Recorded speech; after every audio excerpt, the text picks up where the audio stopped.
اس چیز کی اجازت دی گئی کہ اپنی اولاد کے حوالے سے اگر آپ کو کوئی معاملہ ایسا ہو، یعنی یہ سمجھ لیجیے اس میں کوئی چوری کی یا اس طرح کی یا امانت میں خیانت کرنے کی اجازت نہیں دی جا رہی اس کو، صرف اپنی اولاد کے اوپر خرچ کرنے کے حوالے سے ہے۔ فور ایگزامپل، شوہر اگر گھر میں کوئی کھانے پینے کی چیز لے کے آ جاتا ہے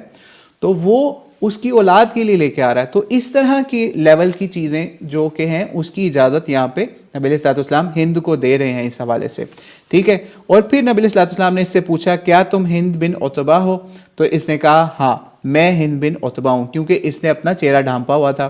تو نبی علیہ السلام نے اس لیے اس کی آواز سے اس کو پہچانتے ہوئے پوچھا۔ اور پھر اس نے کہا، ہند نے کہا کہ میں ہند بن عتبہ ہوں۔ آپ نبی علیہ السلام سے کہا کہ میری جو پہلی خطائیں ہیں ان کو معاف فرمائیں،